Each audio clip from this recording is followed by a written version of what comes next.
टिल्लू को चोरी के आरोप में जेल हो गई, लेकिन वो कुछ भी करके यहाँ से निकलना चाहता है। एक दिन उसका पार्टनर टिल्लू उससे मिलने आया और दोनों ने बिल्लू को वहाँ से निकालने का प्लान बनाया। पुलिस का पहरा बहुत तगड़ा है, यहाँ से भागना मुश्किल होगा, लेकिन अगर तुम किसी तरह माइकल से हेलीकॉप्टर का जुगाड़ कर पाए तो मैं उसकी रस्सी से लटक के फरार हो जाऊंगा। मगर हेलीकॉप्टर के भाड़े के पैसे कहाँ से आएंगे? अरे माइकल को बाद में लेने के लिए बोल देना और फिर फरार होके उसे डरा धमका के भगा देंगे। मान गए बॉस, क्या प्लान है? मैं कल शाम को छत पे इंतजार करूंगा। टिल्लू हेलीकॉप्टर रेंट पे लेने गया, तभी उसकी नजर एक प्राइवेट जेट पे गई। जब पैसे ही नहीं देने तो हेलीकॉप्टर क्यों, ये जेट ही किराए पे ले लेता हूँ। टिल्लू ने जेट रेंट किया और अगले दिन जेल के ऊपर से उड़ान भरी। टिल्लू ने अपने बैग से रस्सी निकाली और माइकल को जेल के ऊपर जेट रोकने को बोला। अरे भाई, ये हेलीकॉप्टर थोड़े ही है जो हवा में रुक जाएगा, ये जमीन पे लैंड करके ही रुकता है। क्या मैं तुझे बेवकूफ दिखता हूँ? जब हेलीकॉप्टर रुक सकता है तो ये क्यों नहीं? तुम्हें पता भी है प्लेन कैसे उड़ता है?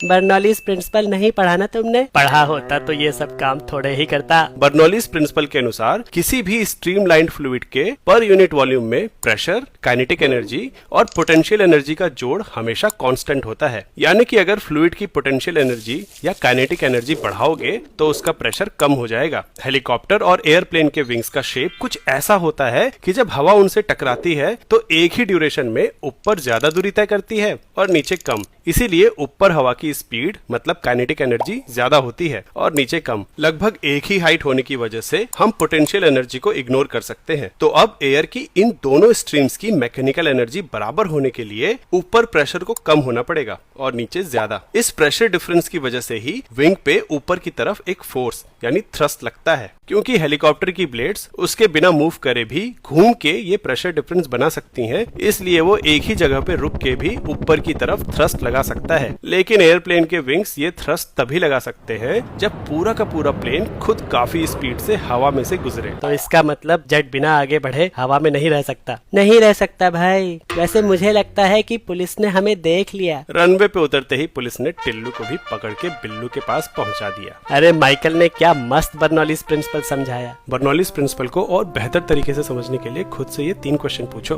पहला कि स्ट्रीमलाइंड फ्लूइड क्या होता है। दूसरा कि हम पोटेंशियल एनर्जी, काइनेटिक एनर्जी और प्रेशर के सम को कांस्टेंट मान रहे हैं, लेकिन प्रेशर की यूनिट अलग होती है और एनर्जी की अलग, तो ये कैसे हुआ।